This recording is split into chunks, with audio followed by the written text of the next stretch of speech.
It's really interesting and my pleasure to be talking to you at Chawanangwa today indeed. Could you please introduce yourself and what do you do for business? Thank you so much, Nour, for having me on your show. As you said, my name is Chawanangwa Mphande, but people usually call me Chawa for short because Chawanangwa is quite long. So my day job is I am a marketer. I'm actually a brand marketing officer for one of our local internet service providers here in Malawi. So my day-to-day job, I formulate marketing strategy, I implement the marketing strategies and follow up and all the marketing related issues in our business. I also am a small business owner. I have a small marketing agency called Zaheda Media. So we also offer marketing solutions, marketing consultancy, digital marketing solutions as well. So yeah, I spend a lot of my time in the marketing world. I love reading up on marketing blogs. I love learning what's current and what's changing in the marketing environment because it's one of those environments that's constantly changing. Yeah, that's so interesting. So the first question, how do you measure customer experience? So for customer experience, we look at how they view our brand, how the quality of service. We look at how they would refer our brand, if there's referrals, are they happy with their experience? So different ways of measuring that are things such as surveys or interviews, and that also goes hand in hand with the empathy gap with our customers. We have to feel what our customers are feeling and understand their why to be effective in our customer service experience and also in our service delivery. Yeah, that's important. How do you gather human insights?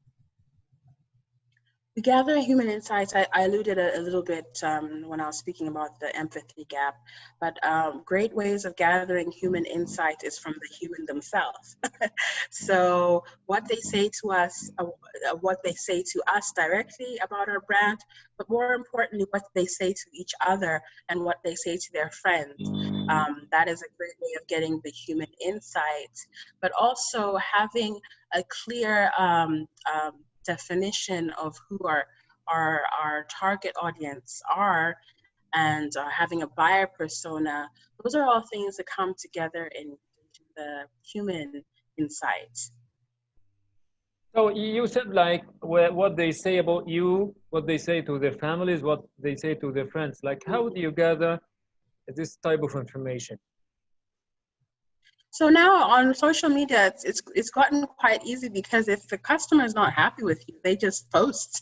So they just post it. They can leave a bad review, a negative review. They can, they mention you, whether it's on Twitter or Facebook or Instagram. So with insights that are already built into most of these social media platforms, you're able to see and hear what the conversation is regarding your service or your brand or organization. So we have to take what they say very seriously and look at ways on improving either their pain points or improving even the things which they see as strengths. We have to constantly be working and listening to their voices. Yeah, very important. The next question is, how can you bridge the empathy gap with your customers? I mean, empathy takes time and you have to build trust. So it's important to be seen as a trustworthy brand. It's important to take into consideration what the customer is feeling and thinking. Like I said as well earlier, that's why surveys are a good way of getting feedback. And interviews as well are good ways of getting feedback. It's just like with a friendship or a relationship. The more you talk to each other, the more you understand. So even with our customers or potential customers, the way we talk is partly by we speak, but with our creatives or the message we send out, but then they also should be able to speak back to us. So as a company or as an organization, It's important whether we use email marketing, whether we use face-to-face interviews in the office. Well, now, especially with COVID, that's not as much. But, you know, we need to always be getting back, we need to always be getting feedback from our clients. Okay. And also Yeah. trust is very important. Yeah. Okay. Why you say that trust is very important? Why is that? Well, would you purchase something from someone you don't trust? You wouldn't, right? So you need to feel comfortable. You need to feel confident in the company or in the service or in the product. For instance, why do certain people pay so much money for a Samsung or an iPhone versus a very cheap phone? It's because in a way that they know that that Samsung phone is going to be durable. It has a warranty. So they're trusting that product just because of the track record. So that's the same with business and organizations. We always have to try to give the best experience to our customers or improve on our experiences. And the customers should feel that, okay, this company really is reliable. Reliability and consistency is very important when you're brand building. Yeah. What are the main 8 principles of a marketing strategy? So the main principles, we have product, we have price, we have placement, we have promotion. What else is there? I feel like I've missed some of them, but basically you have the 7 P's like we learned in marketing school. So all of those things are very important when you're formulating your your marketing plan. You need to know what your product is. You need to know the placement. You need to know the price. You need to know how are you going to promote it. So all of those things are important in understanding your product, understanding your product delivery, and understanding how you will get your product across. Why is marketing important? Sorry, I missed you there. Why is marketing important? Marketing is important because that's your voice. That's your voice that you will tell people about your product. That's how you create awareness for your product. That's how you get the attention to your product. That's like if I think I gave the analogy earlier that if you love football and you know you can play football, but you never play football, it's not going to be worth it to just keep that information to yourself. The only way people will know that Nour plays football is by actually getting on the pitch and playing with the ball. And then people can see, oh, Nour actually plays football. So that's the same thing with marketing. You're getting on the pitch with your product. You're presenting what you offer to others. People see what it is. So you're creating awareness. You're creating a need for your service. Yeah. And how long does it take to get positive results from your marketing? Well, what is a positive result? So it all depends on what you're looking at. What are your measures for success? Are you looking at revenue generation? Are you looking at lead generation? Are you looking at increasing followers? Are you looking at increasing likes, retweets, engagement, your reach? So all of this is not a one size fits all. It depends on what your marketing strategy is, what your segment is, what your target audience is, and what marketing channels you're using. Because what you use on a billboard, for instance, if you're using a billboard out on the street, it's not going to be the same as if you have a blog post or you have a post which is retweeted. So you have to have a very personalized and custom marketing plan according to your marketing goals. And that's why it's important to be following up the marketing goals with your key performance indicators and your metrics, your KPIs, to see if you're on track with your specific goal. My goal in marketing for my organization or my business may not be your goal. For instance, as somebody who does videos and YouTube, you you're probably looking at the amount of views, how long someone actually watches your clip for. Whereas for me, I may be looking at lead generation, how many new customers have come into the, via my website or things of that nature. So it's not a one size fits all. A great marketing plan has to be customized according to your marketing goals. Yeah, very interesting. So the next question is, how does technology affect marketing? Oh, technology is key. There's always new things coming up, whether it's new insights through great marketing blogs such as HubSpot or Smart Insights. I would really encourage anybody who's in marketing or interested in marketing to check out those blogs. They're so full of information for marketers. Technology affects marketing even now. Look at us, we're on a Zoom call. That is technology in action. 20 years ago, this could not have been possible. Technology, it's affecting us. Somebody here in Malawi can sell to someone in China. Somebody in China can sell to someone from Africa or the States. So technology unifies us and gives us a whole new playground to play in. And instead of just localized marketing where I can only look at my city and maybe my country, now you can have a vision which is global and international. So technology has got a great deal in doing those things. And technology can also help us become more effective.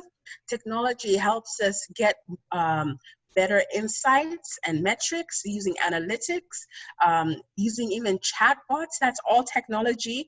You don't have to speak to a person. You can go on a website and you speak on the chat and you get the info that you need. So technology is crucial in marketing, especially digital marketing. Yeah.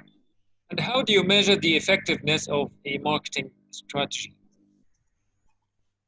So it goes back to what I was saying.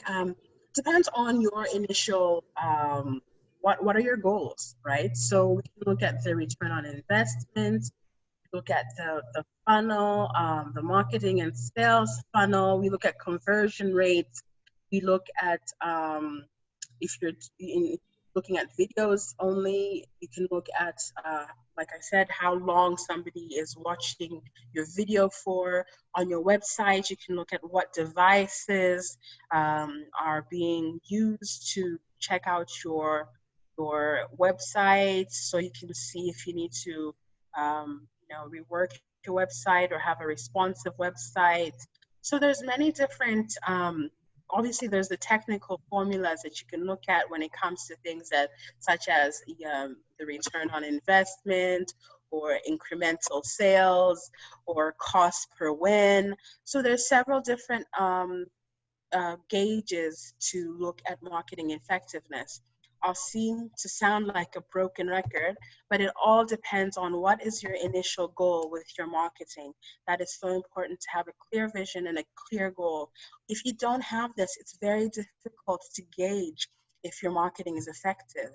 But once you have a clear goal, clear objectives, clear marketing strategy, clear metrics that you'll follow, it's much easier to see if you're on track with your marketing, the areas of your marketing which needs to be improved, and the areas of your marketing which are doing well, and to see if your marketing is actually yielding results, or if there's any conversions, or if there's more revenue being created.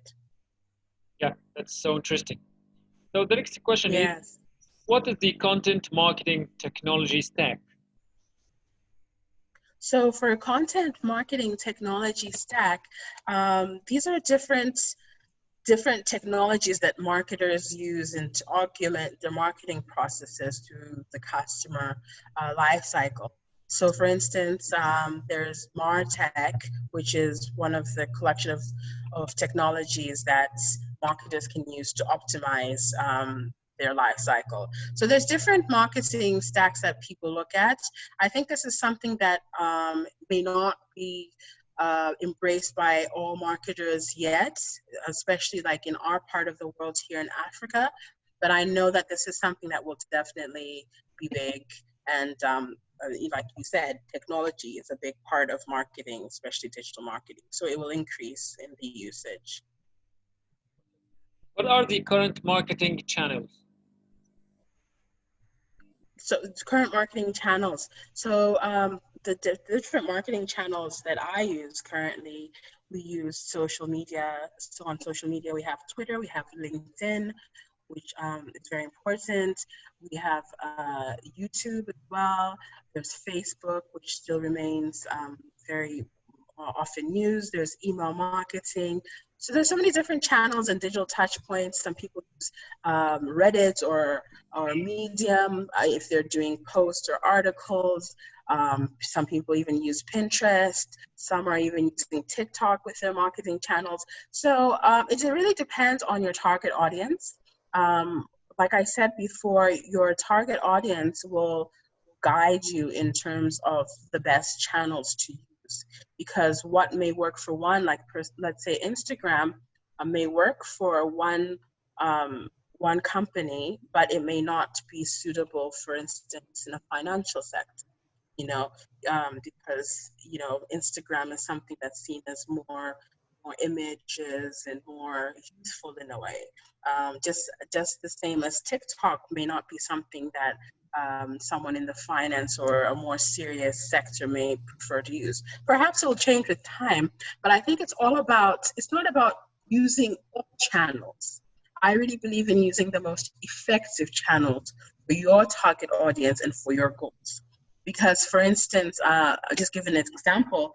There was a time I was using YouTube, and I realized there was very little engagement, and there was really no point in for us to continue using that as our marketing model. So we had to change, and we saw that Twitter, for instance, is more effective, can reach more people. So that's why it's also important to do periodic audits to check to see which channels are working well, which channels are not working well, and where you can try to understand why they're not working before you move on. It could be the content that you're using, for instance, or it could be not enough consistency in the posting. It's very important to take time to look at all of these things. People think that marketing is just an easy process, but believe you me, it takes a lot of time, it takes a lot of effort, and it takes a lot of thinking and thoughts to create a great strategy and maintain and implement that strategy. Yeah, great. What analytics platforms do you use? I personally use Google Analytics. I know that that's probably the big one. I know that HubSpot also has some analytics that they have, which I would want to try later on in the year. But I found Google Analytics has been very helpful. Like I said, you can see which parts of the world people are visiting your website, how long they spend on your website, the top visited pages, conversion and sales, if you have that also. There's just a lot that it can offer you. But it is good to have one or two so that you can compare, because maybe what Google Analytics will give you is not the same as what HubSpot will give you, for instance. You just have to look again at what is your personal goal, what are your KPIs and metrics, what is it that you're looking for your marketing strategy. Are there different types of marketing? Yes, there's different types of marketing. There's traditional marketing, which we have the print, newspaper, billboards, and then we have digital marketing. There's inbound marketing. So yeah, there's different types of marketing, but all of it, I think, to have a good marketing plan it's good to incorporate as many different types of marketing as you can, especially if you're trying to reach a wide audience. It's good to look at different types of marketing, different channels, and really you have to see what is working for you and what is not working for you. Because the whole point of marketing, like we said, is to create awareness, to make noise, to generate interest in your product. So if you're seeing that the marketing strategy that you're using is not doing this for you, then it's really important to evaluate this strategy and regenerate a new one. What else would you like to say? No, I'll just say that marketing is a very exciting field. If you're somebody who loves people, if you're someone who loves numbers and figures, if you're someone who loves problem solving, if you're someone who likes critical thinking, if you're someone who loves challenges, I would really encourage you to get into marketing. It's a very rewarding field. And I feel that no matter what, even if you're not a marketer, we are all marketers in our own way, market ourselves. So we always have to try to market ourselves in a positive way and be the best version of ourselves. So I think I'd like to thank you, Nour, for the opportunity. I hope that I was able to answer your questions. And if anybody would like to learn more, you can follow me on LinkedIn. You can search Chawanangwa Mphande, or you can check me out as well on Instagram. Apart from marketing, I do a little bit of motivational speaking and inspirational speaking. And CCM Motivationals is my Instagram and Facebook handle for my motivational blog. So thank you so much, Nour, for having me on your show. It has been my great pleasure talking to you, Chawanangwa. I really appreciate your help and time. Thank you so much. I hope I was able to enlighten you with the questions that you asked. I felt like I was back in school. That's fantastic. Thank you so much, Chawanangwa. No, thanks, Nour.